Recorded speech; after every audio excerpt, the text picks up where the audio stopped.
Hello दोस्तों, स्वागत है आपका हमारे यूट्यूब चैनल में। दोस्तों, आज की जो कहानी है बहुत ही ज़्यादा रोमांचक होने वाली है। दोस्तों, इस कहानी की शुरुआत होती है उत्तर प्रदेश से और वहीं पे एक परिवार रहा करता था। उन परिवार का मुखिया का नाम होता है सोहनलाल। दोस्तों, जो सोहनलाल है उनका परिवार था, उसमें 3 लड़कियां थीं और एक उनकी पत्नी थी। पत्नी का नाम होता है सुनीता। और दोस्तों, जो उनकी बच्चियां हैं वो स्कूल में पढ़ा करती थी।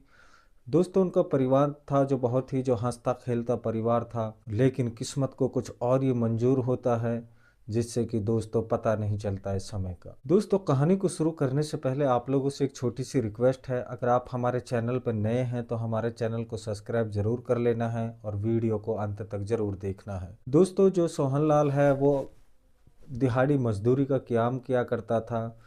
और दोस्तों, उनकी जो पत्नी थी वो हाउस वाइफ थी, यानी गृहिणी थी, घर में ही काम किया करती थी। दोस्तों, जो सोहनलाल है अब वो 300-400 रुपये दिहाड़ी कमा के लाता था और अपने बच्चों का भरण पोषण करता था। लेकिन सोहनलाल सोचता है कि अब बेटी हैं जो जवान हो चुकी हैं, अब इनकी शादी भी करनी है, तो हमें जो है शहर जाकर बहुत सारा पैसा कमाना होगा, तभी हम इनकी जो ज़िंदगी है उसको आगे बढ़ा सकते हैं। दोस्तों, इस चीज़ को वो सोच करके अपने एक उनका दोस्त होता है पड़ोस का रहने वाला सुंदर, उनसे इस बात को बोलता है। तो वो कहता है कि ठीक है, मैं अपने दोस्तों में बात करता हूँ जो तुम्हें कोई अच्छी खासी नौकरी लगवा देंगे। जो कि तभी उनका दोस्त है वो उनसे कहता है कि जो दिल्ली में जाकर के आप जॉब कर लें, वहाँ एक प्राइवेट कंपनी है जहाँ पे मेरा और भी दोस्त काम करते हैं। दोस्तों, तभी सोहनलाल है जो अब उस कंपनी में दिल्ली आ जाता है और वहाँ उनको बहुत ठीक ठाक पैसा मिलने लग जाता है, जिससे कि वह अब घर जाने में बहुत ही ज़्यादा समय लगा के जाता था, यानी 3 से 4 महीने में घर लौटता था। चूँकि वो सोचता था कि अगर जल्दी जल्दी घर जाऊंगा तो इतना सारा पैसा जमा नहीं कर पाऊंगा। दोस्तों, अब वह जैसे ही 3-4 महीने में घर आता था तो जो कुछ पैसा हो उनके पास में सैलरी मिलती थी उनको जमा करके फिर वापस काम पे आ जाता था। इस तरीके से उनकी जो जीवन यापन है अब वो चलने लगता है। लेकिन जो उनकी पत्नी होती है सुनीता, अब वो सोचती है कि आखिर उनसे जो अकेलापन है अब महसूस नहीं होता है और वह अब सुंदर के साथ में हंसी मजाक करके अपना समय बिताने लगती है। दोस्तों, जो आस पड़ोस वाले होते हैं वो भी सोचते थे कि जो सुंदर है ये पहले से ही सोहनलाल का दोस्त है, इसलिए घर पे आया जाया करता है। दोस्तों, उनके ऊपर कोई शक भी नहीं किया करता था और अब वह जो सुनीता और सुंदर के बीच में इस कदर प्यार पनपने लग जाता है कि दोस्तों आप लोग हैं जो सोच भी नहीं सकते हो। उनकी जो तीनों बेटियां हैं वो जैसे ही स्कूल जाती थी तो सुंदर घर पे आ जाता और दोनों को बीच में जो रलिया मलनी स्टार्ट हो जाती थी। उनका तब तक कार्यक्रम चलता रहता था तब तक कि जो उनकी इच्छाएं हैं वो पूरी नहीं हो जाती और वह अब मौका पे मौका ढूंढने लगते हैं। दोस्तों, ऐसे ही समय निकलता जाता है और एक दिन है जो उनकी बेटियां होती हैं उनका आधे लंच में छुट्टी हो जाती है और वो घर आती हैं। घर आके देखती हैं कि जो मुख्य द्वार है वो खुला है लेकिन कमरा है जो अंदर से बंद है।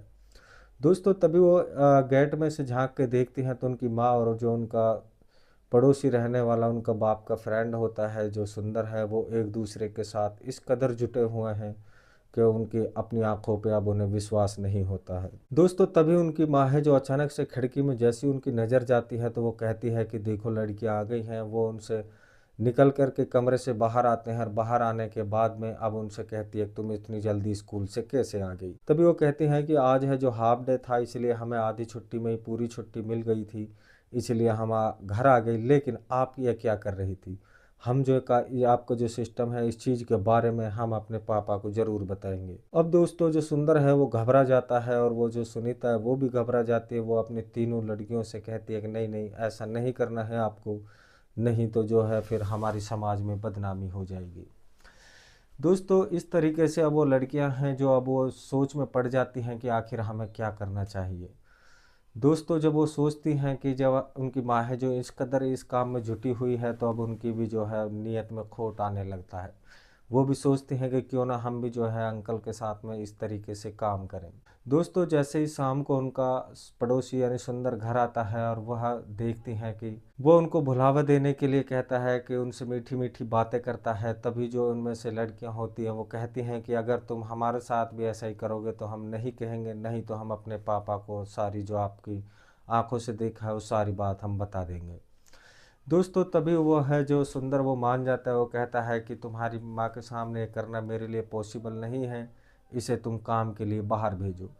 तभी दोस्तों लड़कियां कहती हैं उन्हें जैसे तैसे करके अपनी माँ को बाजार भेज देती हैं कुछ सामान लाने के लिए।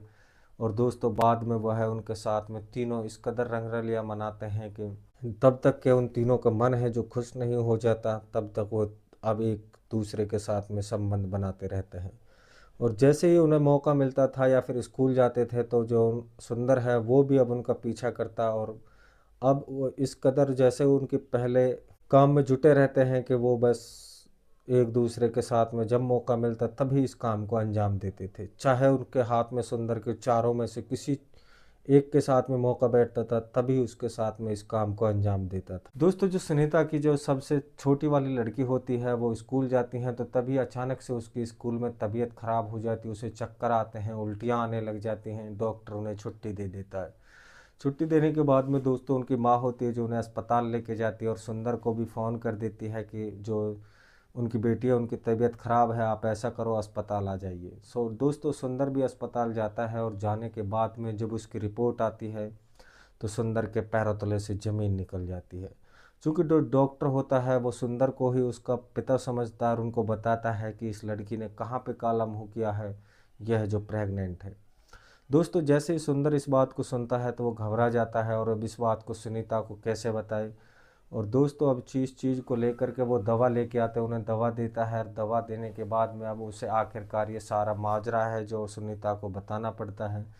सुनीता है अब उनको जो है कहती है कि आपसे जो गलती हुई है वो तो ठीक है, लेकिन आज के बाद तुम हमारे घर नहीं आओगे, यह आपकी आखिरी और पहली गलती होनी चाहिए, नहीं तो मैं फिर है जो अपने पति को बता दूंगी या पुलिस कंप्लेंट कर दूंगी।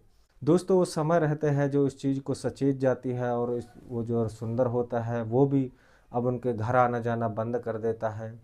और दोस्तों उनकी जो है परिवार है एक बार फिर से खुशहाल जीने लग जाता है। दोस्तों आजकल हमारे समाज में इस तरह की घटनाएं अक्सर होती हैं जो कि हमें समय रहते हुए सुधार लेना चाहिए, नहीं तो फिर उसका अंजाम बहुत बुरा होता है। दोस्तों इस कहानी का उद्देश्य हमारा किसी का दिल दुखाने का बिल्कुल भी नहीं था। हम जो भी कहानी सुनाते हैं समाज को सचेत और जागरूक करने के लिए सुनाते हैं। अगर आप लोगों को कहानी पसंद आई हो तो एक प्यारा सा कमेंट ज़रूर कर देना है। आप लोगों से फिर कल मिलते हैं एक नई कहानी के साथ में। तब तक के लिए मैं लेता हूँ आप लोगों से अलविदा। जय हिंद, जय भारत।